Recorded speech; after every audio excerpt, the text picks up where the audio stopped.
right, what's good, everyone? Welcome back to the Redwater Podcast. As always, I'm Yasar, And I'm Chemo. and this is a very special episode. We're Mhm. finally on camera, we're finally recording. So yeah, I guess this is our official YouTube comeback. We were previously uploading episodes to YouTube, but then we stopped. But now we're back again because now we got video. So Yeah, it's good to finally set this up and everything, and we'll work out the kinks. This is our first time, so just if there's anything that goes wrong, just yeah. give us a break here. We're gonna have that screen with the rainbow lines, technical difficulties. But yeah, thank you everyone for joining us on this Father's Day. Happy Father's Day. Mm-hmm. We are here to break down what happened in the Canadian Grand Prix. So we hope you checked it out. Definitely, if you have the chance, watch it yourself, or just watch the highlights or the Race in 30. If you have an F1 TV Pro or F1 TV subscription, I like the Race in 30 stuff because it's it's not 5 minutes like the YouTube highlights. But yeah, honestly, I always felt like the YouTube highlights were way too short. Yeah, I mean, in this race, I guess more happened than it wasn't boring, but it was just. It was the whole race was really just a DRS train. Yeah. I think it definitely wasn't exciting, but I guess it wasn't absolutely horrible. The only suspense really was from those DRS trains and watching how Albon and Norris and Piastri were going to get out of it. Mm-hmm. And then I guess every once in a while, the Sargent thing, and then the Russell thing. So yeah, sorry. We're getting kind of ahead of ourselves here. Let's start from the beginning of the race weekend, right? So in free practice and stuff, it was got kind of slick. The first free practice, that was the first time I've ever seen them cancel it just straight up. Yeah. So they started the race session or the free practice session.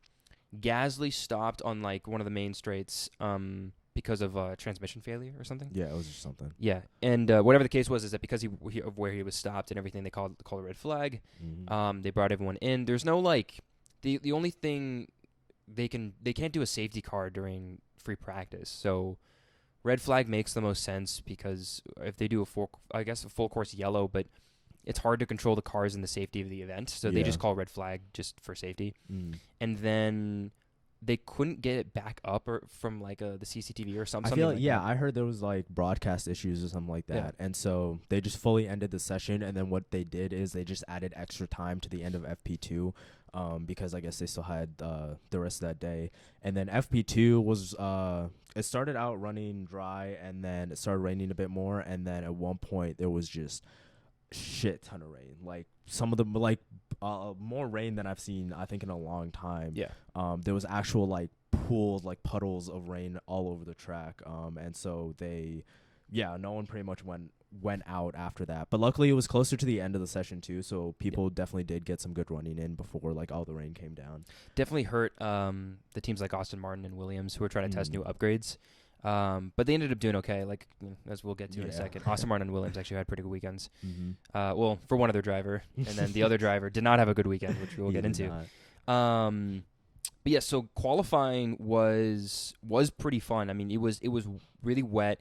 Up until Q3, it was a lot of fun. Yeah.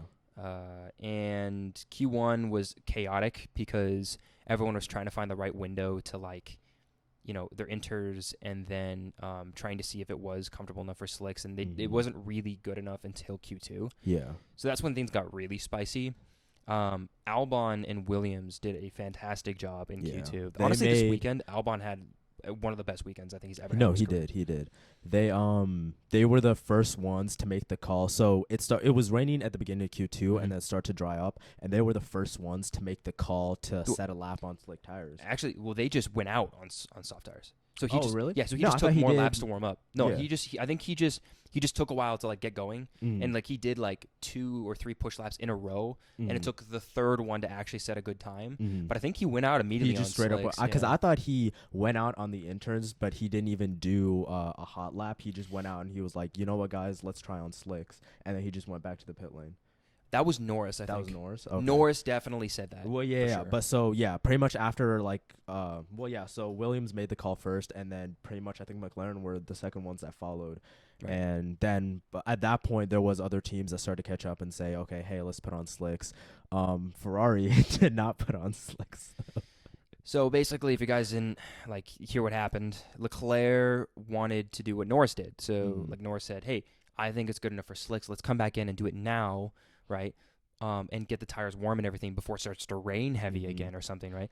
Leclerc thought the same thing. Norris was not the only guy, and the team they brought him in and they just put on new inters. They didn't even I didn't even hear a radio response message or anything telling him we don't think that would work. And no, they just straight up just put on inters and just. I mean, they probably did say something back, but at least when we were watching live, they definitely didn't broadcast it. I only saw the call of Leclerc saying, "Hey, let's try softs."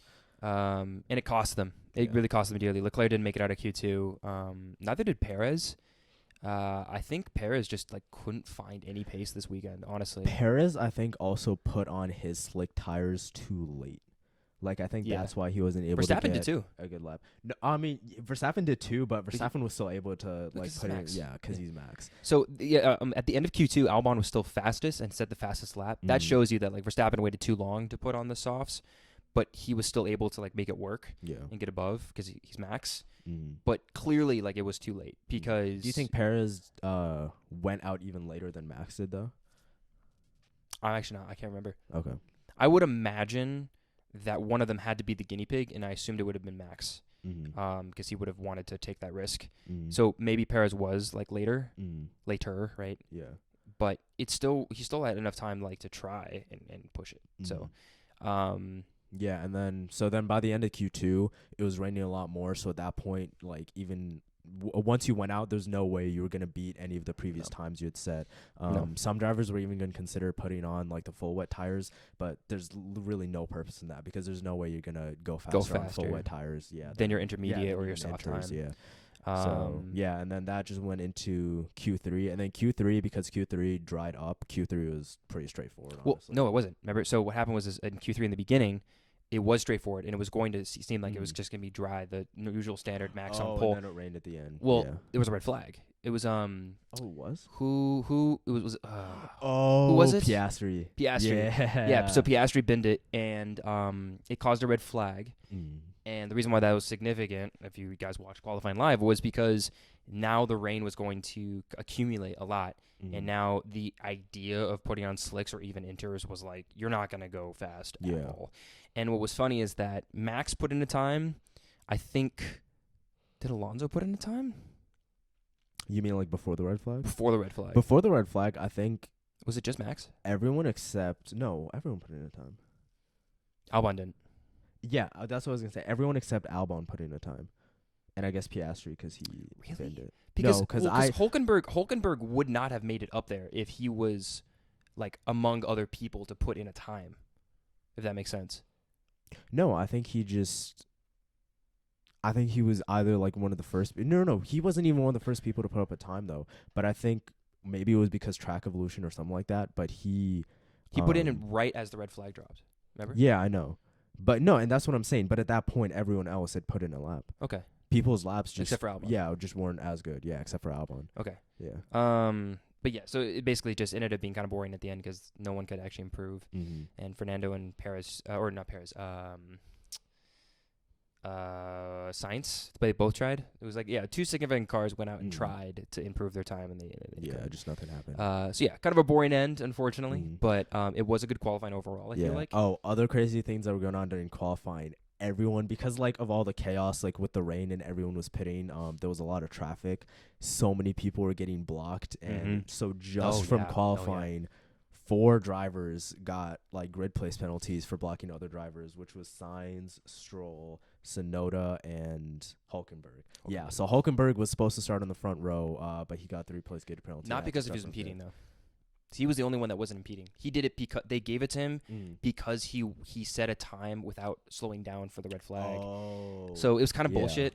I don't know. I mean, it was bullshit because when we were watching quali, the commentators literally said he put in the time before the red flag fell. I guess with the way the stewards had it was that when they dropped the red flag, that Hulkenberg hadn't completed his lap. But if it was milliseconds I wonder, or something, once the red flag officially drops, it won't take in the time, right?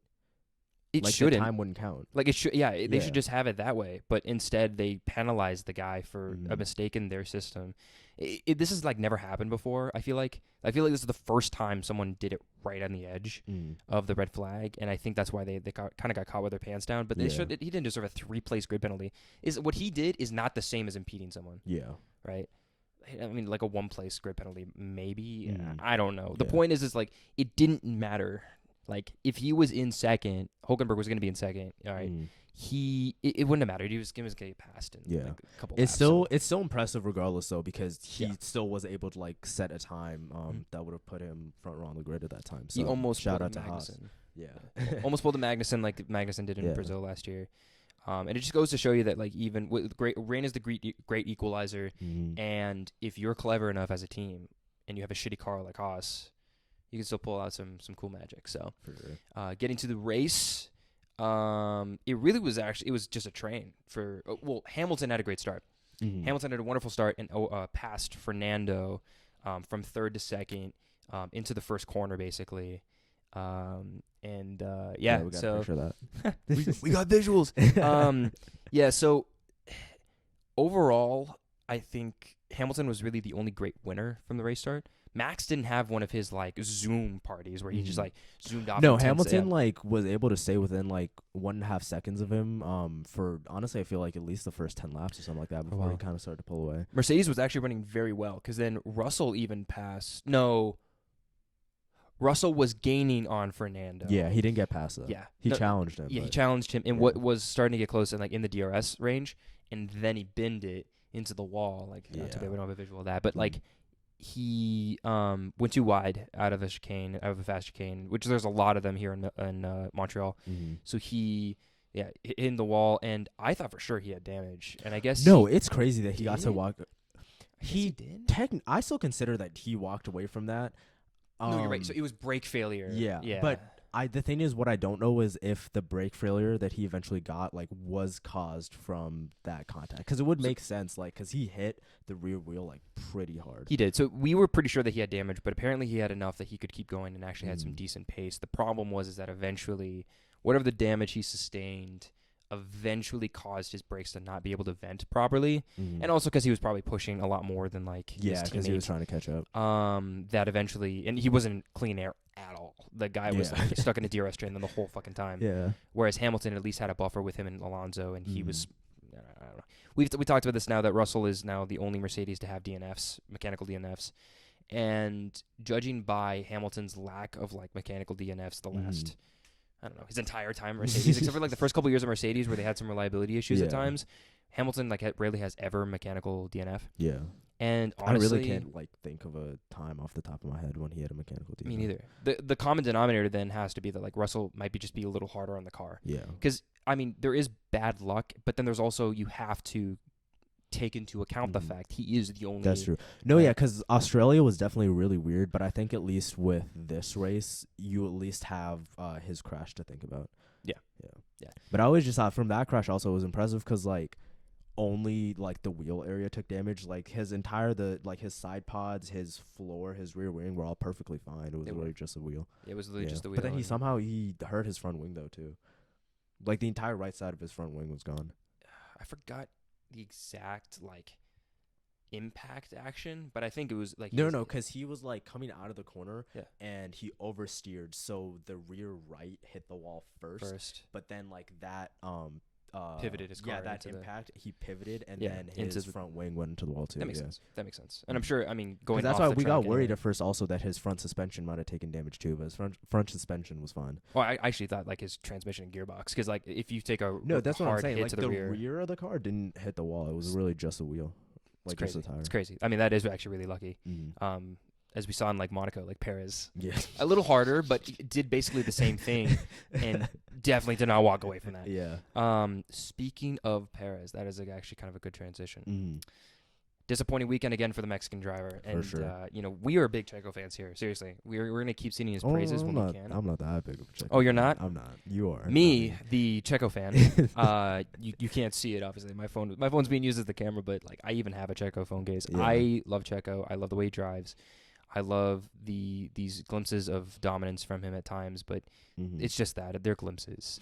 I think this is becoming incredibly frustrating as a Checo fan that we keep talking as though how much potential he has. Like, look at these glimpses. Yeah, but then you remember how long he's been in the sport and how much time he's had to like reach that potential, and it still hasn't happened. Yeah, the dude's been in the sport longer than most of the grid now, and it doesn't show. I mean, he's a great consistent driver in a mid-fuel car. He can get a lot out of a car, but clearly not this Red Bull, and clearly not handling the pressure. Right? Well, because I was gonna say, it's like, yes, it's good if you can get the most out of the car, but I feel like that skill is kind of pointless if you can't get the most out of a car that's actually then fast. Because he's essentially not doing that with the Red Bull. Yeah, I don't think one attribute is like above the other necessarily. Being able to, we saw this with Gasly, right? Like Gasly was not good in the Red Bull at all. It was a very, obviously the Red Bull is slightly different than this Red Bull, but when he got back into the AlphaTauri in a more comfortable car that was midfield, he performed very well. It's the like Red Bull second seat like curse just starting to hurt him, I guess. I mean, yeah, if that curse is real, it definitely is starting to take its toll. But I mean, it's at the point now where Red Bull just have to kind of go, well, we gave this man so many chances at this point. Like, he's just choking. And look, seriously, like, realistically, I think it's done. He has this season, and I think he has a 2-year contract with them, right?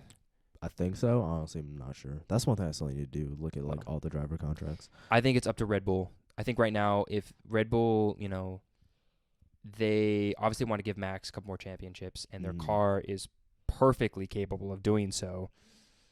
It's just whether or not they want to start to build a second driver, so when Max finally, or Max is done, or when they need both the drivers to really contribute.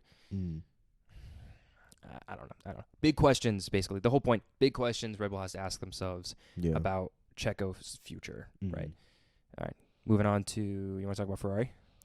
Yes. So, I mean, we basically started off this episode complaining about the strategy mistake that Ferrari made during quali, but they did make up for it during the race. And honestly, because obviously at this point, we didn't have any faith in them. I don't think even Ferrari fans have faith in them. And so we were watching the race, and a safety car comes out, and everyone was pitting, literally everyone. And so the Ferrari drivers, because most of the top 10 started on mediums, and so everyone was pitting for hards, right? Because this was around lap, maybe like 20? I think it was like less than 20. Yeah, but yeah, so Ferrari didn't pit though. And because they didn't pit once the safety car, left, they were literally the only people on the track on mediums. And both me and Kimo, just looked at each other and we were like, what are they doing, man? Yeah. What the hell are they doing? Like, Perez was, like, it looked like he could try to pull off a one-stop if he wanted to on the hards, because he started on the hards. Yeah. And Magnussen and Bottas they were so far back that they were just, like, desperate to try to something, right? But it didn't feel like Ferrari needed to make some sort of gamble like that, but clearly the gamble paid off. And so the reason I think it worked off was, one, they were stuck in traffic, they were stuck in a DRS train, so obviously their main motivation for doing that was track position, and basically I think that's just what ended up happening. That just worked out really well in their favor, and because they were right behind each other, they kind of kept like giving each other a tow, and they kept up in pace, and especially because they gave Charles they gave both of them the call that they shouldn't fight each other. So Sainz was behind Charles, and they told Charles, Sainz is going to attack you. And so they kind of just kept going like that. And I think because they had clear air around them and didn't have to worry about anything, they were able to manage the mediums so well to the point where they made the one-stop work. Because they kept going on those mediums for well over 30 laps. Yeah. It was definitely because they told Sainz not to fight Leclerc. That was a team order, and then they were just kind of on their own for a while. No one challenged them. They weren't really challenging anyone. It worked out for Ferrari very well. Honestly, it's gonna destroy the mic if I try to clap right now. But a round of applause, and I tip my hat to the Ferrari strategy pit wall. But honestly, you got lucky. Like if the DRS trains hadn't been as big of an issue, but then I feel like that's not that's not luck then, because they made the right call. They said, oh, okay, it's a DRS train. Not a lot of overtakes are being made. Let's prioritize track position. So I feel like if that was their actual thought process, yeah. I mean, hopefully, I'm hoping what didn't happen is, they were on the pit wall and they saw people pitting. They were like, oh, let's just not pit, like with no actual reasoning to it whatsoever. But I'm hoping that was actually their reasoning, because then if that is the case, then that was a great call to make. I'm assuming that they assumed that Perez would challenge them. Mm. But he really didn't. So I feel like they made a good call. Okay, yeah, I'll admit that. But like I do think they got lucky that Perez didn't even have the pace to challenge them, which is another question about Perez. But yeah, because since Perez started on the hards, like if he didn't pit and then like kept up with them and then pit for mediums when they pit for hards, then he totally could have challenged them and 100%. Gone past them. But yeah, you're 100%. right. He definitely didn't have the pace to do that. Nope. But regardless, though, shout out to them, because getting like a 4 and 5 is a great result for them, honestly. Yeah. After that, it was basically like the only coverage they really showed was like, well, okay, so Sargent had the engine failure. That was a VSC, very simple. They had the shunt by Russell, which was a safety car. Mm-hmm. Then they had a moment that they caught live with DeVries, which was fun. I think that was the only other incident, right? Dumb, yeah. So basically, they got to lower his racecraft rating in the game. DeVries had a rough weekend. So he was out qualified by Tsunoda, but then Tsunoda was dropped behind him because of the grid penalty. Mm-hmm. And I think DeVries started like 17th or something, and Yuki was like 19th. Yeah, or 20th. I believe so. Something like that. No, Yuki was 19th. I know that. Okay. Yeah. Well, whatever the case was, DeVries got kind of unlucky with like the whole pit stop thing. Tsunoda just stayed out and for track positions. That was smart by their strategist, and he did get lucky that the DRS train like didn't catch up to him or whatever, and he was able to make those tires work. But yeah, DeVries couldn't, like, it was, even though the DRS train was a thing, it was not impossible to make moves. The McLarens honestly had a great weekend overall. Like, they didn't really get they didn't get like any points. Well, Norris got screwed over afterwards also. Yeah, we'll talk about that later. But McLaren honestly like had actually a pretty good weekend in terms of pace. They were one of the teams that both drivers were consistently like challenging in the DRS trains that like they could get out of it.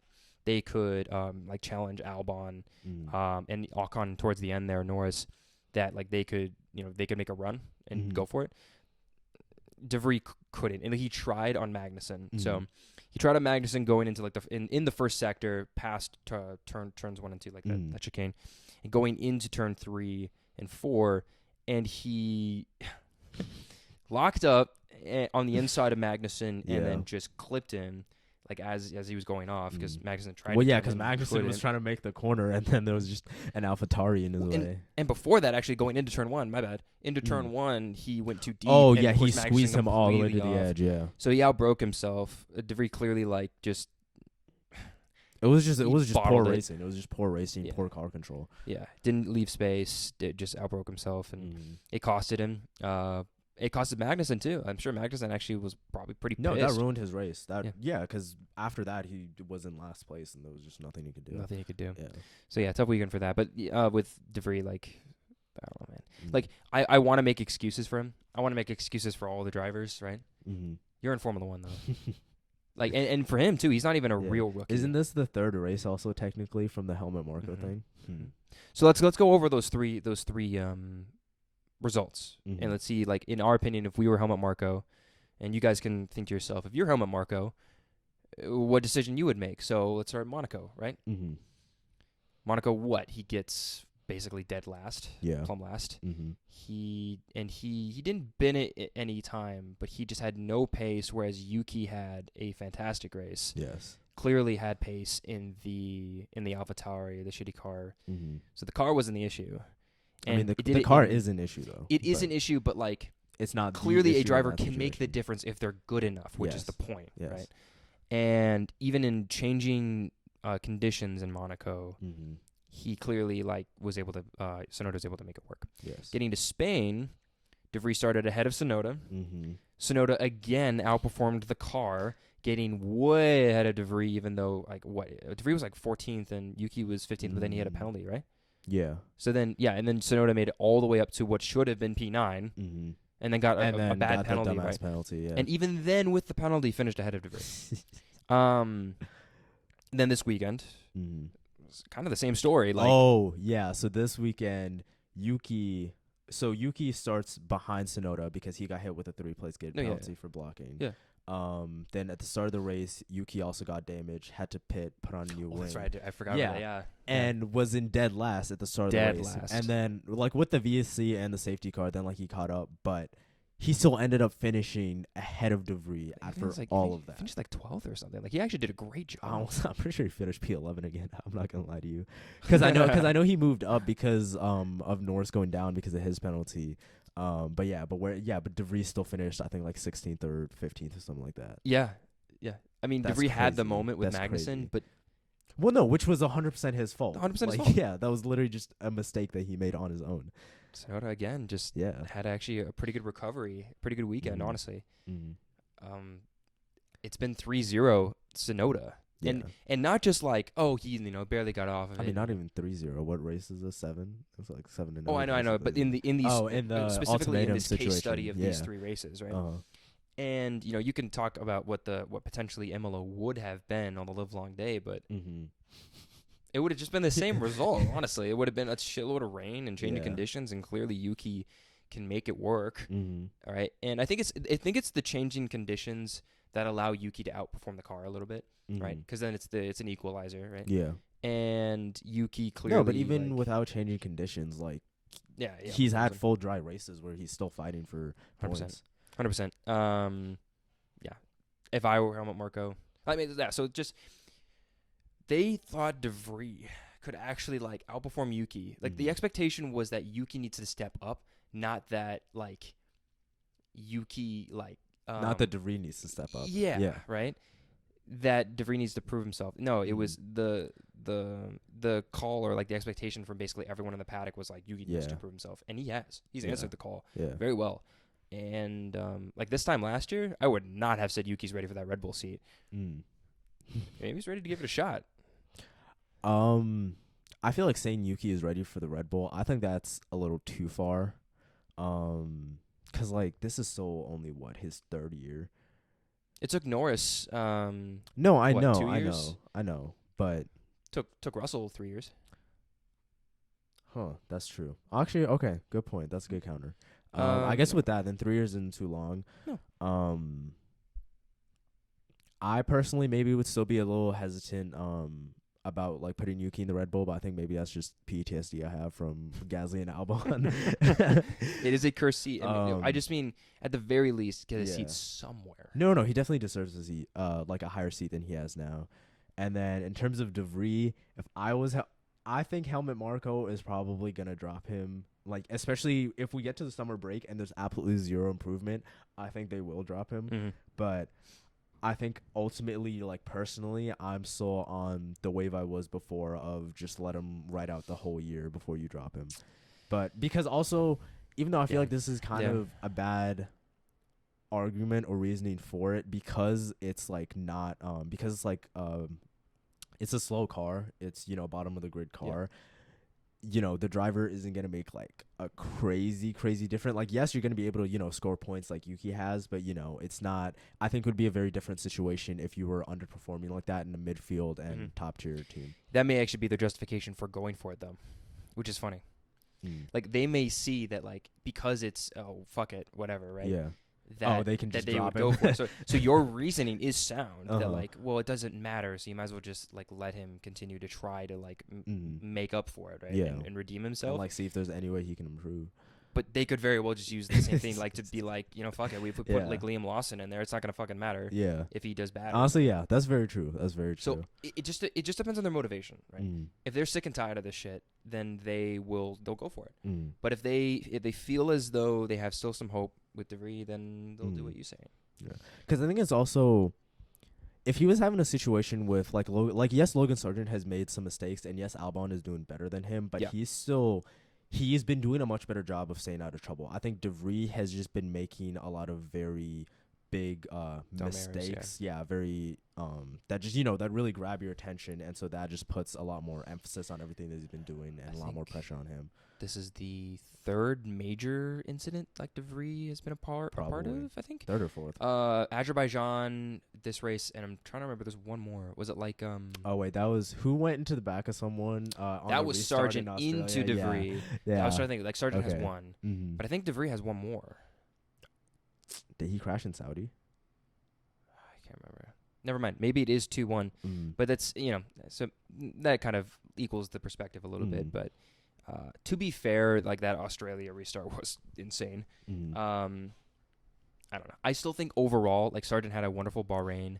I think in the at the tracks that Sargent has driven before, like Bahrain, like Monaco, that he's been okay. Like he didn't do amazing at Monaco, but Williams in general didn't do great at Monaco anyway.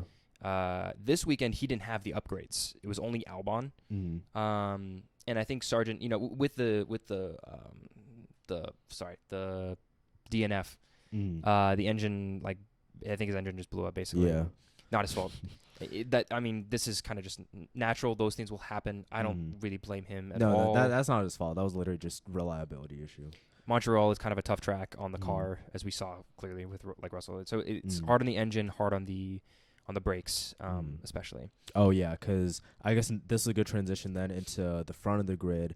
So Hamilton and Alonso kind of had a decent battle. So as we said earlier, Hamilton had an amazing race start, instantly got into P2, and it seemed like he had pretty good pace because Max wasn't just running away from him, but then so him, Alonso and Russell basically were in their own DRS train, because Alonso had DRS on Hamilton, Russell had DRS on Fernando. Eventually, Russell then dropped back from Alonso, though.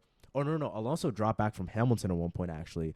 But then, honestly, I don't know. Maybe he just started pushing more. So he just started finding more pace, and then he got away from Russell, and then was just hunting down Hamilton, and eventually caught up to him, and then got past him. Then at that point, Hamilton was just following him, kind of trying to keep up, but couldn't really do anything at the time until after they had.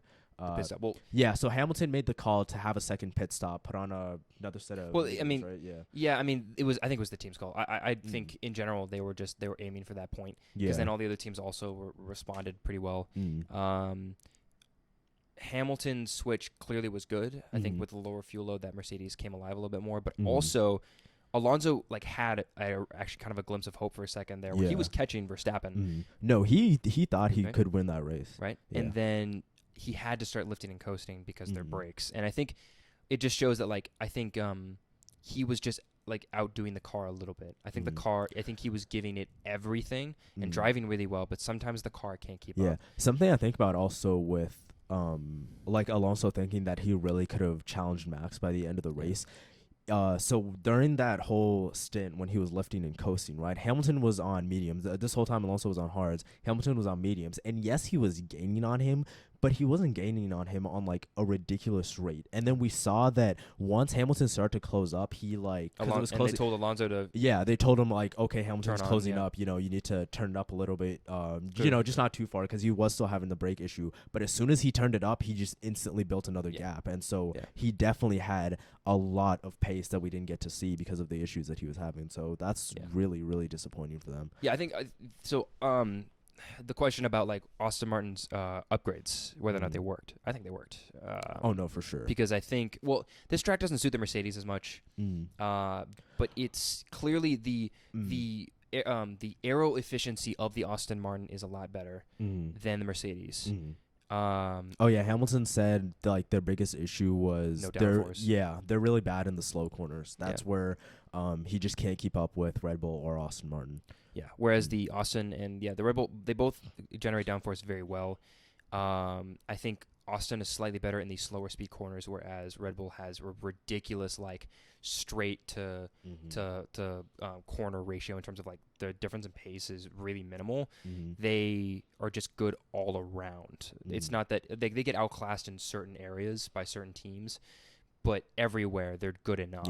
Yeah, they're consistent everywhere. Oh yeah, and then when we talk about floors and the technology, I can't wait to talk about that. It's going to be so much fun. But it's the technology of the Red Bull floor that was revealed in Monaco and people were analyzing and stuff. The aerodynamic masterpiece that Nui put together on that floor, in combination with the side pods, right, it's a masterpiece. It truly is.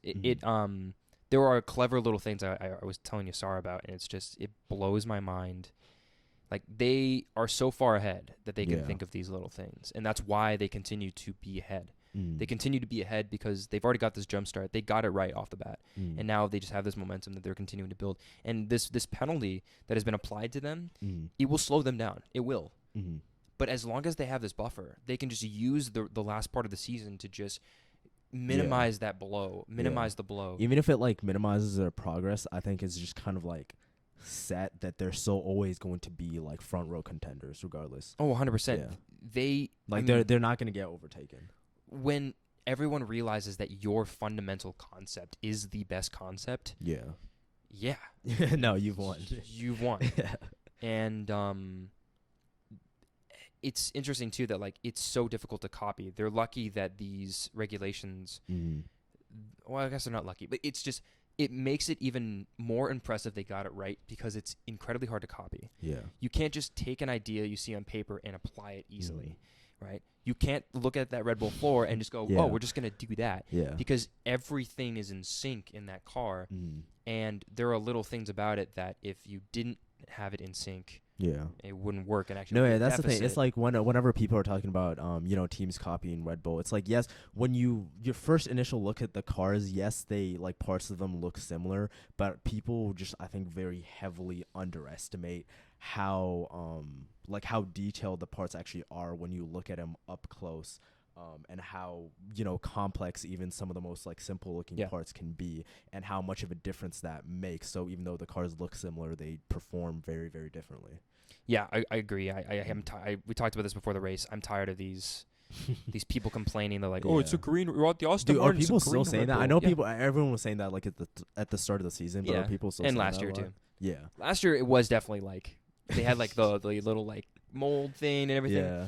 But I think we did talk about this in like another episode, but just to reiterate really quick, the reason why it looks as though they're taking some cues from Red Bull is for like two big reasons, and they're like a no-duh moment.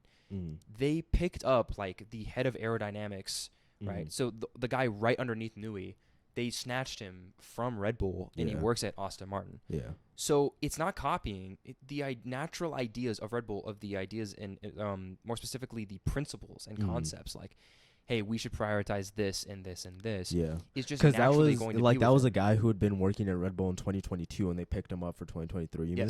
Yeah, exactly. So then that makes sense because that means he was familiar with the 2022 Red Bull car. So obviously, naturally, when he approaches a car, that's like his mind. His mind's been trained to think in that direction. And number two, it's just, if you see the best fundamental concept, why not take cues from it? You're asking teams to not do the best they can. And like we said, it's not foolproof.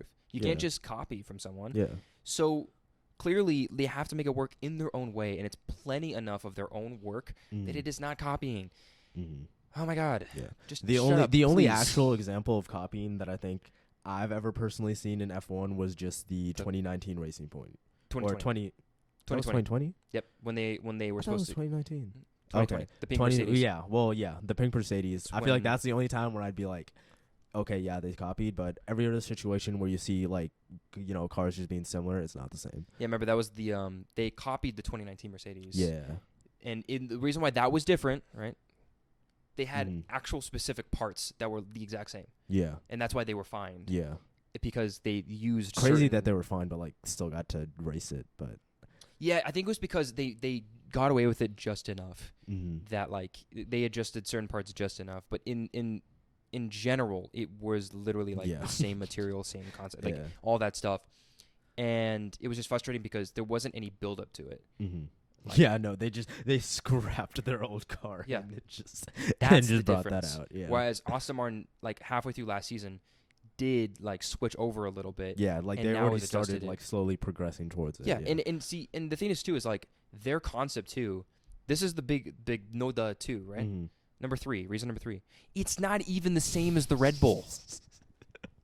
Like in terms of airflow concept, yes, it is. In terms of like having the downwash effect. Yeah. Right? No, but like their side pods aren't the same because Aston No. Martin has like the kind of like tubs that Ferrari has. Yes. And then obviously like their front wings, everything else is different. They don't have that little I would love to see the Aston Martin floor though. We haven't seen that yet. We haven't seen it. Yeah. I would imagine it is something like in terms of complexity similar to the Red Bull because it clearly has the same aero efficiency. Yeah. But like Red Bull has like that little like what that curve thing, just like that mold piece that like on the outside of the some side of the pod, air you can mean? leak over the side, basically. So you know how like there's the side pod, and then there's the top of it, which is pretty flat. They don't have a tub, right? But then there's that little part where like air can like leak over. Like I'll put up visuals in post so you guys can see it. But that little like bump on the side of that Red Bull car, no other team has that except for McLaren, which I think is probably the closest example of actually like you could argue is copying the Red Bull downwash concept to a T.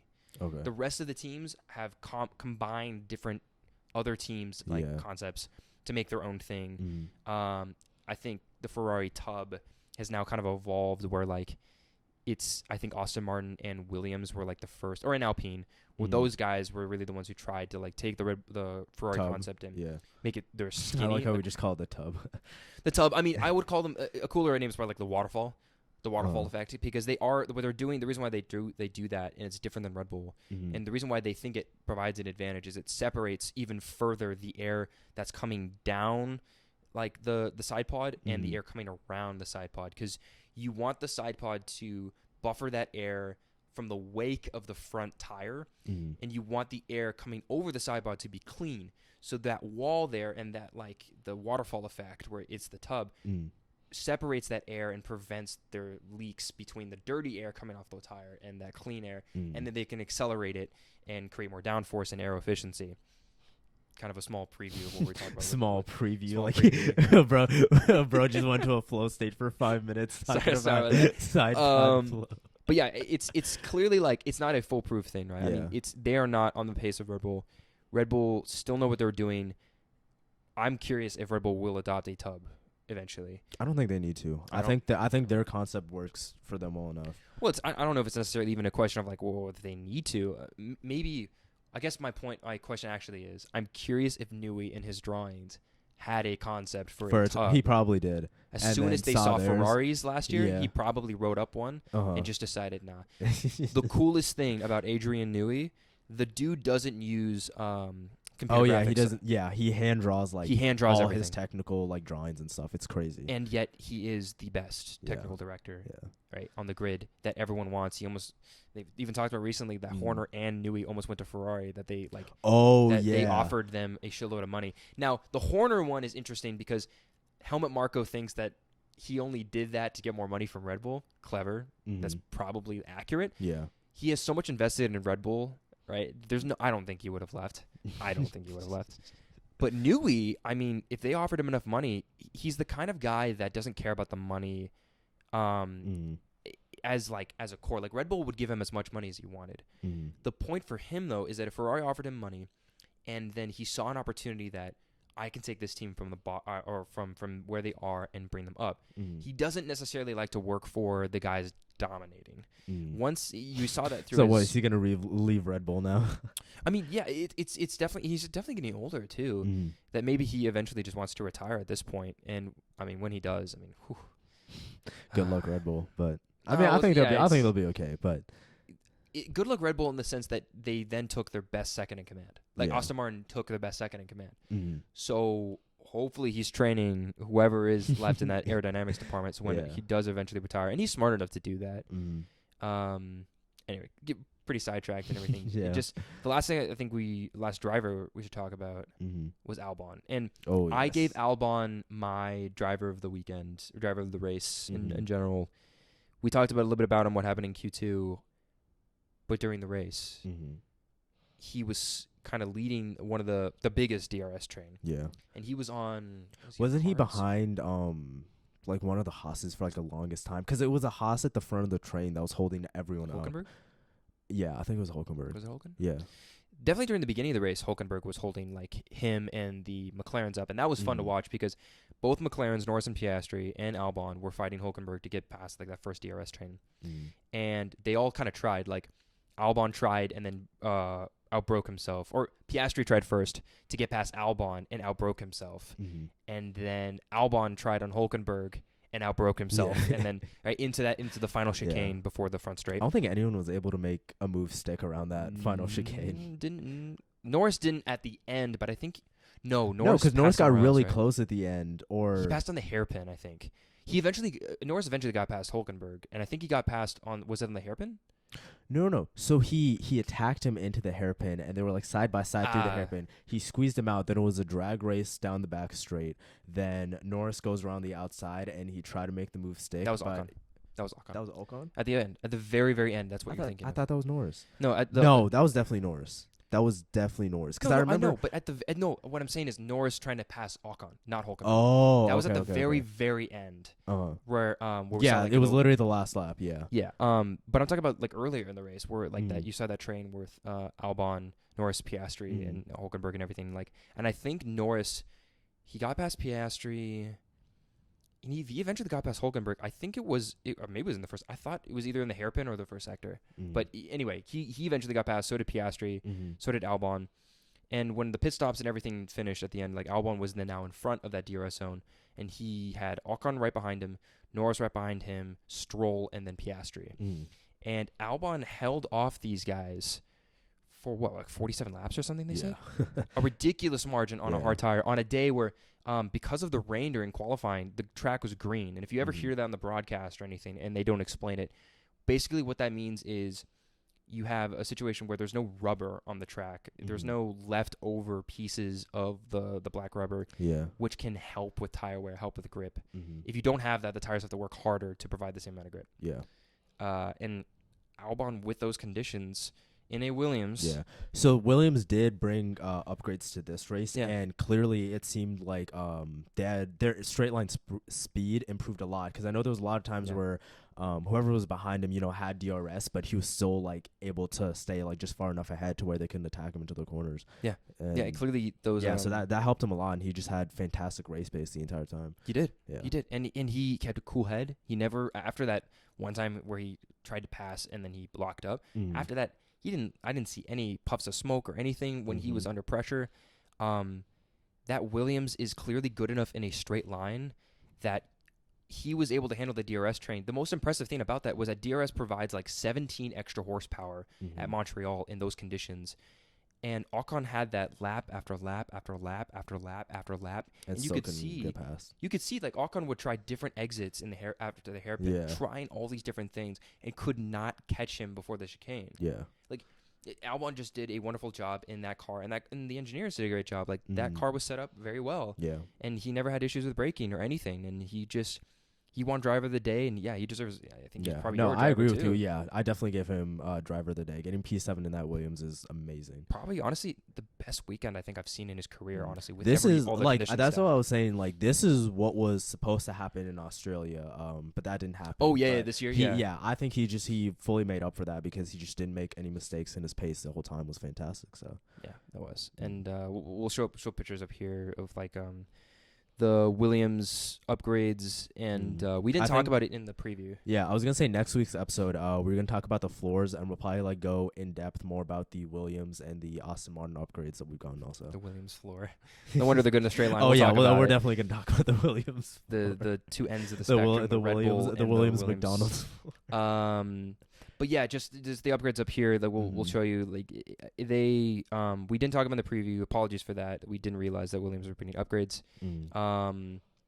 They are side pod upgrades. We don't believe there was anything to the floor. I think it was just like some suspension tweaks and the side pods.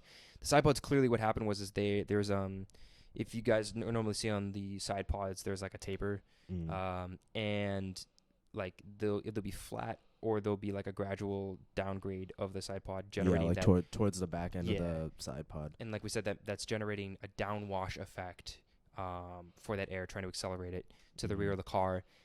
Williams has that tub effect, just like Aston Martin and Alpine.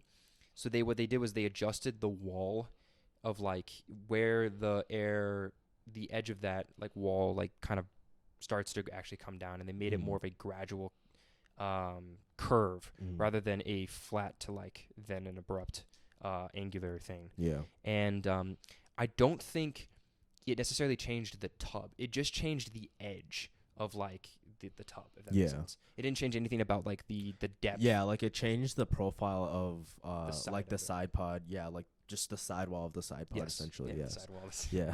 Yeah. And I think it's replicating more of like Austin or Red Bull. The angle it's taking, it's not. It was unique before, where it was like squared off and then breaking off, like almost like an in between of like what the Ferrari was last year or something, combined with then a downwash effect. So they've committed fully, basically, to this downwash thing. And clearly, I mean, maybe it's just they really are suited at Montreal, but I think those upgrades actually just they worked. Yeah. No, honestly, I'm curious to see how they'll be on actual like fast low downforce tracks, like once we get to Monza. If we see, like crazy improvement in performance because of that. I agree. We never saw Albon last year at Monza because he was sick, and that was when De Vries did it. And look at where De Vries is now. Damn, that's crazy. That's crazy to think about. I'm not gonna lie, because I remember just everyone's reaction after that race, and then hearing him getting a seat, and then look where we are now. In a car worse than the Williams. Yeah. I think on average pace, I think they keep trading places, but I think that after this weekend, the Williams will be firmly like second worst, only second worst. I would put the Williams above the AlphaTauri right now. What about the Alfa Romeo? It's hard to know. So Bottas did quite a good job. I want to give a shout out to that. We called him out last time we were talking, and these last couple times, and he actually did a good job. He finished in the top 10, I think, after Norris's penalty. But I think the Williams is still slower than the Alpha on average. I think it's just Albon in the Williams car is really good. Is really, That's really fair. good. Which is we keep talking about that, right? The difference that the driver makes. The Red Bull and the Williams are both examples of that. Last thing we want to talk about. You want to talk about like the Norris penalty? Yeah, I was gonna say do that, and then do I guess like team performances also. Oh yeah, true. That's honestly pretty quick for me. It's really just I would give it to Ferrari just because honestly I was impressed by them. They actually made a good strategy call, and getting P4 and P5 I think was fantastic. Their achievement from what we expect from them typically. Yeah, they deserve the Team of the Weekend award. Yeah, like we said before, hats off to you. I really want to give it to McLaren. I think it looked like I was going to be able to give it to McLaren because they had a really good race start, but then I guess they started to fall off like after the second pit stops, and then Norris's penalty was just really unfortunate, honestly. Both cars making it to Q3 was impressive. Yeah. In a car that arguably is not as fast as the Alpine. Obviously Gasly was held up and stuff, but McLaren did have a productive weekend, and I think they showed during the race that their car was okay on their tires. I know typically the issue that they have is that they have to back off because of their tires. And their brakes, remember last year their brakes were a huge issue? I didn't realize, I didn't put that together. Last year, they were terrible because their brakes, or was it even the beginning of this season? It was either the beginning of this season or the beginning of last season where their car was so bad that even their brakes were like coming to light. Remember? I want to say that's the start of last season. I think it was. Yeah. But look where they've come now, to a track that has like probably the hardest braking zones. No issues, and actually doing quite well. Yeah. Norris, I saw him locked up and stuff like going onto the runoff area, but never an issue where like they told him you have to slow down and back off because of your brakes. Yeah. Clearly they have that issue they had all that time ago is paying a little bit of dividend now. That the brakes have no cooling issues at all because they really wanted to cinch that issue down. Yeah. I agree. So I think, kind of a runner-up would be McLaren. Worst driver. Dude, it's Stroll. Oh, wait, no. Actually, no, it's De Vries. I think it's De Vries. Stroll's a runner-up. I don't think Stroll. I don't think Stroll. Even with worst driver, he doesn't get the achievement. Okay, wait, because Stroll blocked someone during quali. He did.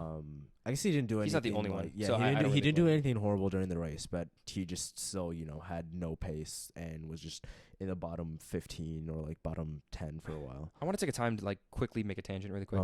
The chaos, if you guys watch qualifying highlights and stuff, we briefly mentioned it, but overall it was just chaotic in general, and I don't think I know what you're gonna say. I know some of these comments that some of the Gasly made and stuff, this is ridiculous, he should be banned and all this stuff. I think is a bit ridiculous. It's that's what you want to say? And also in general, just it was chaotic for everyone. It was. But at the same time, I understand the driver's frustrations. Because, regardless of how chaotic it is, you're going to get, annoyed when you're trying to set a hot lap and someone is just blocking the entire middle of the road. I understand, but you have all the technology in the world, right? these teams, right? How do you not have like better logistical understanding that like this guy's on a hot lap, he's coming around these last two corners, and he's going to end up roughly here by the time our driver is entering this chicane. And can't you just tell him to slow down on the straight or something, like or like like I think with that it's that you can only slow down so much. Cause I think actually no, I feel like you can pretty much like as long as you don't come to like a dead stop, I don't think they're gonna throw a yellow flag up, especially if like they know. Like, no, but that's what I mean, though. Like, you can't go too slow, but you can go, you're right, you can definitely go pretty slow, because I definitely think there is way too many situations where drivers just don't slow down enough so that, you know, they won't reach the corner before the person coming down, like, flat out on the straight wheel. But to know that a driver, like in Montreal, right, specifically, that last chicane was definitely, like, the biggest area of, like, holdups, right? The chaos, yeah. And, because of the nature of the track, there's no way they can see in their rear view someone coming from the hairpin or someone right behind it. Yeah. That like would get to them by the time they reach the chicane at like at their slower pace. So it's up to the race engineers to tell them that like, hey, you got fast car coming. Like, you know, for Sainz's engineer to be like, either like speed it up so you get to the corner and like just go, or hey, we need you to pick up the pace, go. Like Sainz had guys in front of him, I get that. So then it's like, hey, we think you're going to intercept Gasly by the time you hit the corner. He's coming on a fast lap. Back off a little bit and let him go by, right? Or try to time it a little better, so that you still have time to warm up your tires, right? Because obviously they do want to warm up their tires. I'm not telling them like they need to prioritize this guy coming, but you know, I think it's a solvable issue that doesn't require the FIA to keep throwing these penalties out there. Yeah. Right. And it's not necessarily the driver's fault, is what my point is. So telling like Sainz like, oh, this guy needs to be banned, I think it's just Gasly's like, I think it's unacceptable. This is completely unacceptable.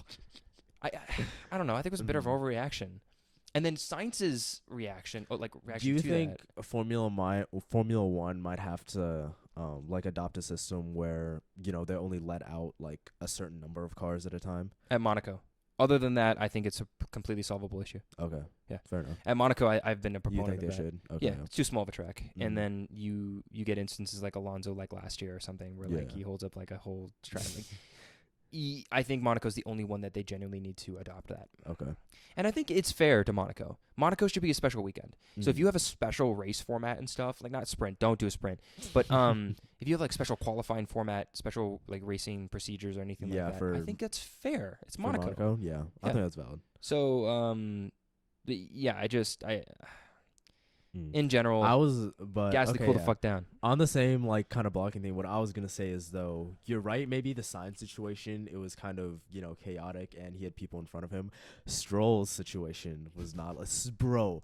Okay, so Yuki got a penalty because he was blocking someone too, right? But like Yuki just blocked someone like through one corner basically, and I'm not saying it wasn't justified. It for sure was a justified penalty, but Stroll literally for a solid 15 seconds just did not get out of the way of the car behind him.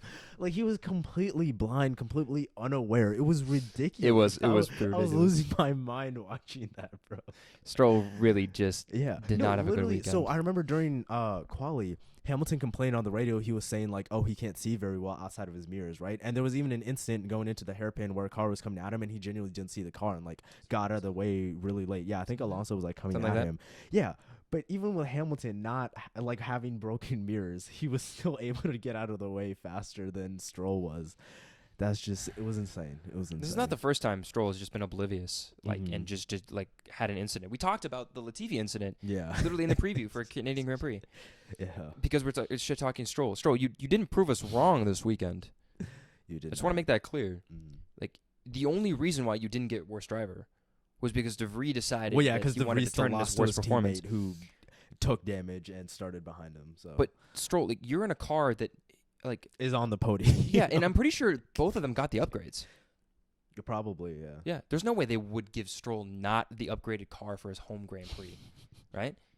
So you're in a car. I mean, especially with his dad fucking owning the team. Yeah, there's no way they wouldn't give it to him. This is the same talk I give Perez, but I have less sympathy for you than I do for Perez.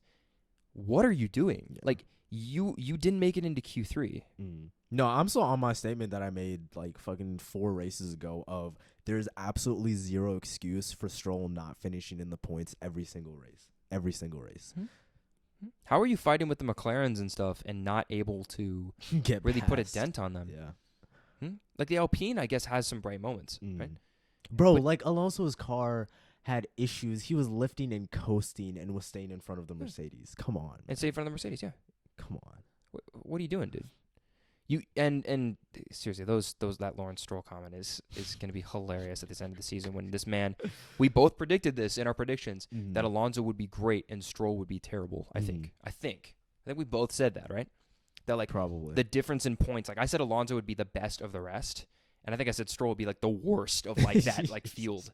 Yeah, I think you did say that. But I admittedly, I don't want to sound like I accurately predicted this. I said like Aston Martin would still be behind Ferrari and Mercedes, so they still outperformed what I thought they would. The dude's gonna, if Perez isn't careful, Alonso's gonna take second in the drivers' championship. Oh no, I think he will. Right? They're like at least. Sorry, can we let that sink in for a second? In a car that has like an average domination of like 15 seconds every race, right? Yeah. Well, I mean, that has been cut down. That's one thing I was going to say for this race. That's definitely been cut down. I know, so Max was saying, Max definitely wasn't pushing as fast as he could because he was having, like, his tire wear wasn't very good.